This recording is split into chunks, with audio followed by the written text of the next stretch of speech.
이제 오늘 말씀은 주님께서 십자가 구속사의 정점을 향해서 가시는 마지막 길목에서의 이야기입니다. 이제 주님께서는 마가의 다락방을 떠나서 겟세마네 동산으로 향하시면서 이 세상에 남겨지는 제자들에게 주시는 마지막 가르침의 말씀, 바로 그 주제를 성령에 대한 가르침을 주십니다. 예수님과 제자들의 마음은 서로가 지금 힘든 상황입니다. 3년 동안 생사고락을 함께했던 스승이 떠나신다는 소식에 제자들의 마음은 근심으로 가득합니다.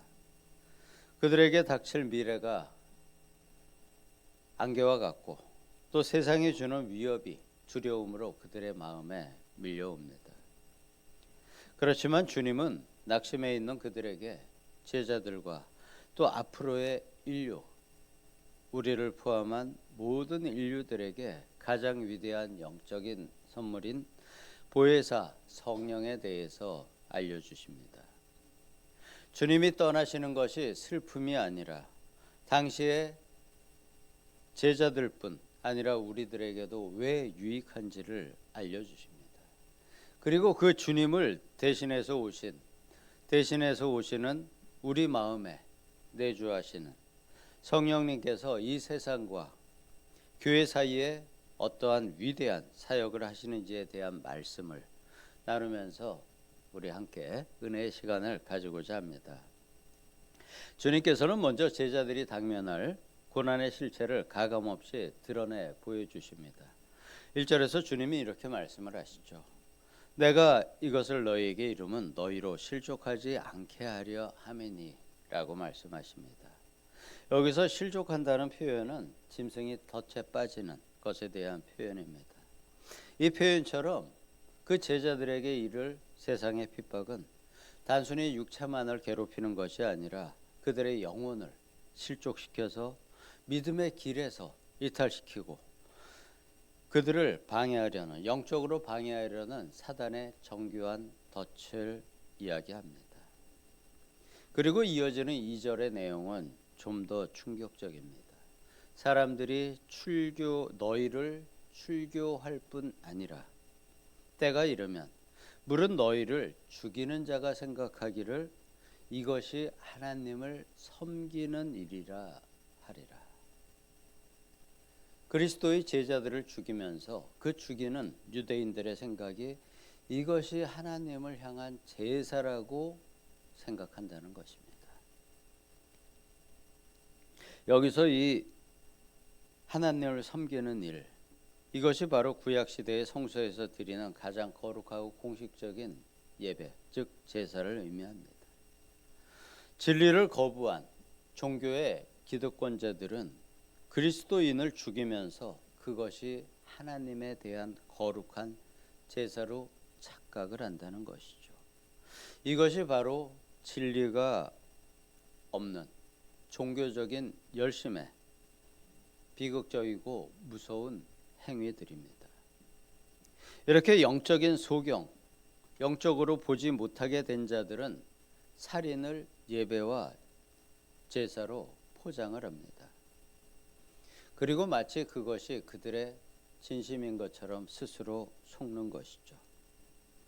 하나님의 자녀를 죽이며 그것이 하나님의 열심, 그리고 그 중에서도 거룩한 제사로 여기게 될 것이라는 주님의 무서운 예언의 말씀입니다. 주님은 이 참혹한 현실을 미리 말씀하심으로 제자들이 고난을 당하게 될 때 왜 이러한 일이 일어나는가에 대해서 당황하지 말고 주님의 말씀을 기억하며 견디게 하라는 영적인 예방, 백신을 미리 놓아주시는 것이기도 합니다. 그러한 것이 닥치게 될 미래라는 것이죠. 제자들은 지금 주님이 곁을 떠난다는 그 사실 자체가 두려워서 가시는 목적지를 묻지도 못합니다. 그에 대해서 주님은 오히려 역설적인 선언을 하십니다. 내가 떠나가는 것이 너희에게 유익이라. 당시의 제자들의 생각으로는 도저히 이해할 수 없는 말씀이죠. 어떻게 그 위대한 스승의 부재가 또 방패막이 되어주셨던, 산성이 되어주셨던 그 스승님의 부재가 유익이 될 수 있겠습니까? 하지만 여기에 놀라운 하나님의 구속사가 담겨 있는 것입니다. 성자 예수님은 육신을 입고 이 땅에 오심으로 인해서 갈릴리에 계시면서 또 동시에 예루살렘에는 계실 수 없는, 오직 한 곳에서만 거주할 수 있는 시공간의 제약을 받으실 수밖에 없었습니다. 왜냐하면 시공간의 제약을 받는 인간의, 사람의 몸을 입고 이 땅에 오셨기 때문입니다. 하지만 주님께서 십자가에 돌아가시고 부활하셔서 아버지께로 가시고 나면은 또 다른 보혜사 성령께서 오시게 됩니다. 이 성령님은 육신을 가지신 예수님처럼 시공간의 제약을 받지 않으십니다. 그래서 그분은 이제 믿는 모든 자들의 심령 속에, 우리의 모든 심령 안에 영원히 내주하고 계십니다. 제자 이제 11명이 남게 된 그 제자들의 마음속에 주님께서 직접 임재하셔서 그들과 함께 하신다는 것이죠. 그리고 그 11 제자만이 아닌 이 세상에 2000년의 역사를 거쳐 살아갔던, 지금 이 땅에 살아가는 우리 모든 예수님을 믿는 자의 마음에 함께 하고 계시는 것입니다. 그렇기 때문에 이 주님의 떠나가심이 영적인 상실이 아니라 오히려 그리스도의 영으로 우리 각 사람의 마음에 내주하시면서 전 우주적인, 지구적인 교회를 세우시는 구속의 완성을 이루심을 의미합니다. 그리고 당시로서는 오실 성령님, 우리에게는 오신 성령님, 그 성령님께서 세상을 향한 위대한 법정 사역을 시작하십니다. 8절에서 이렇게 이야기하죠. 그가 와서, 성령님이 오셔서 죄에 대하여, 의에 대하여, 심판에 대하여 세상을 책망하시리라 고 선언을 합니다. 여기서 책망하다는 단어는 법정 단어입니다. 법정에서 피고의 죄를 명백한 증거로 입증을 해서 유죄 판결을 내리게 되는, 상대방의 변론을 완전히 막아버리는 압도적인 검사의 변론을 말합니다. 즉 검사로서 죄인들을 기소하신다는 의미입니다. 성령님은 이렇게 세상을 향한 거룩한 검사의 입장에서 세 가지를 기소하십니다. 먼저는 그들의 죄에 대해서입니다. 세상은 도덕적인 흠이 있는 것을 죄라고 말하지만 성령 하나님은 가장 사람들의 본질적인 죄를 폭로하십니다. 그것은 바로 그들이 예수님을 믿지 아니함입니다. 생명의 근원이신 예수 그리스도를 거부하는 것 그 자체가 심판의 유일한 근거임을 성령님께서 사람들의 마음에, 양심에 고발하신다는 것입니다. 그리고 두 번째로는 의에 대하여입니다. 세상은 예수님을 죄인으로 정죄하고 십자가에 못 박았습니다. 그렇지만 하나님은 그분을 부활시키시고 또 하나님의 보좌 우편으로 승천하여 올려주셨습니다. 성령 하나님은 주님이 다시 우리의 눈엔 보이지 않게 승천하신 그 사건이 곧 예수님이 유일하고 참된 의이심을 확증하는 사건임을 선포하신다는 것입니다. 그래서 성령님은 주님이 받은 세상의 거짓 재판의 판결을 뒤집으시고 주님의 결백과 영광을 승천으로 증명하십니다. 세 번째로는 심판에 대하여입니다. 세상은 교회가 심판을 받은 것처럼 조롱을 하지만 성령님은 참된 심판의 대상이 누구인지를 명백히 밝혀주십니다. 이 세상 임금이 심판을 받았습니다. 이 세상에서 임금 노릇을 하는 공중의 권세 잡은 그 사단의 패배는 미래의 일을 이야기하는 것이 아니고 주님의 십자가에서 이미 영원히 확정된 사건, 심판을 받았다고 말씀하시는 것입니다. 이렇게 세상을 향해서 매소인 무서운 책망을 하는 사역을 하시는 그 성령님이 교회에 대하여는, 성도에 대하여는 아주 따뜻하고 세밀한 인도자가 되실 것을 말씀하십니다. 13절에서 이렇게 말씀합니다. 진리의 성령이 오시면 그가 너희를 모든 진리 가운데로 인도하시리니. 주님이 선포하셨죠. 내가 곧 길이요 진리요 생명이라 말씀하셨습니다. 그런데 그 길로, 그 진리로, 생명으로 우리를 직접 인도하여 주시는 분 역시 예수 그리스도의 이름으로 오신 진리의 성령님께서 우리를 그곳으로 인도하여 주신다는 것이죠. 길을 잃은 자에게 그 진리의 길을 안내하는 가이드 역할을 직접 해 주신다는 것입니다. 제자들은 이렇게 주님이 말씀하실 때 이 내용을 다 이해하지 못했습니다. 그렇지만 성령이 오셔서, 성령 하나님이 오셔서 그들의 생각과 감정과 뜻을, 지정의를, 그리고 또 그들의 영혼을 조명하여 주셨을 때 비로소 주님의 십자가와 부활과 성경의 의미를 밝히 깨달아 알게 됩니다. 이것이 바로 성령 하나님께서 밝혀주시는 진리의 빛입니다. 우리가 가진 신약 성경의 모든 기록도 역시 이 성령의 조명하심을 통하여 쓰여졌다고 성경은 말씀하고 있습니다. 그리고 무엇보다 이 성령님 사역의 정점은 14절에 있습니다.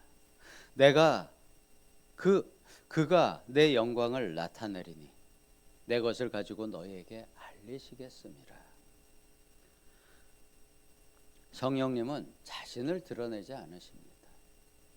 성령님의 스포트라이트는 언제나 예수 그리스도만을 비춥니다. 그리고 그리스도께서는 항상 성부 하나님만을 비추셨죠. 참된 성령의 역사는 신비한 체험 아니면 나타나는 현상에 있는 것이 아닙니다. 오직 그리스도의 십자가 은혜를 성령님을 통해서 깊이 깨닫고 그분의 영광만을 높이는 것입니다. 사랑하는 성도 여러분, 오늘 우리는 보혜사 성령님의 위대한 사역을 함께 살펴보고 있습니다. 좀 정리를 하면 첫 번째로는 선교와 전도의 현장에서 우리는 담대해야 합니다. 이 담대한 모습을 사도행전에서 바로 제자들이 보여주셨죠. 사람의 마음을 찔러 쪼개고 죄를 깨닫게 하는 것은 그 말씀을 전하는 사람이나 설교자의, 전도자의 유창한 화술이 아닙니다.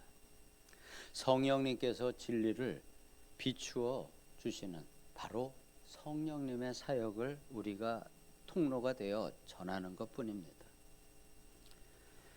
우리는 복음의 말씀을 선포할 뿐이고 그 선포되는 말씀에 역사하시는 성령님의 능력을 나타내는 것뿐입니다. 두 번째로는 우리 안에 내주하시는 그 성령님을 전적으로 우리는 신뢰해야 합니다. 세상은 우리를 그들의 세상에서 출교시키죠.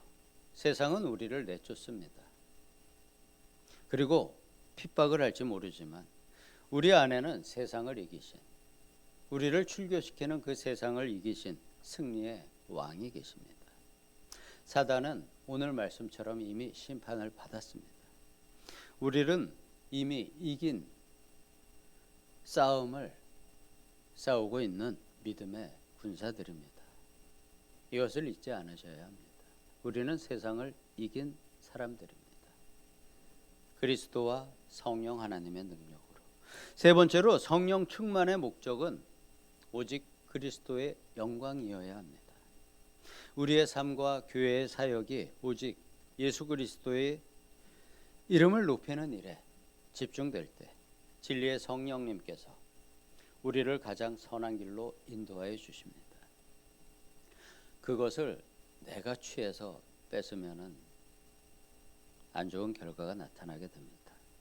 성령의 도우심 아래 교회의 신실한 증인 되시는 우리 성도님들과 제가 되기를 예수님의 이름으로 축복합니다.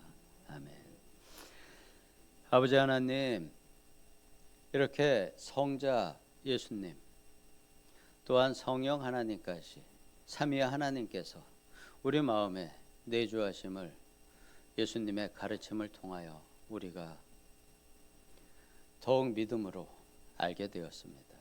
주님, 우리 마음에 내주하여 주시고 또 임재하여 주심으로 우리에게 성령의 열매를 맺게 하시고 또 성령의 은사를 나누어 주심에 감사드립니다. 주님께서 주신 그 은사를 통하여 성령님의 사역을 우리가 세상에 나타내게 하시고 또 빛으로 생명으로 이 땅에 육신을 가지고 오신 그 성자 예수님의 삶을 본받아 우리가 생명과 빛과 진리를 세상에 전하는 사역을 잘 감당할 수 있기를 우리의 마음을 항상 인도해 주시는 예수님의 이름으로 기도드리옵나이다. 아멘.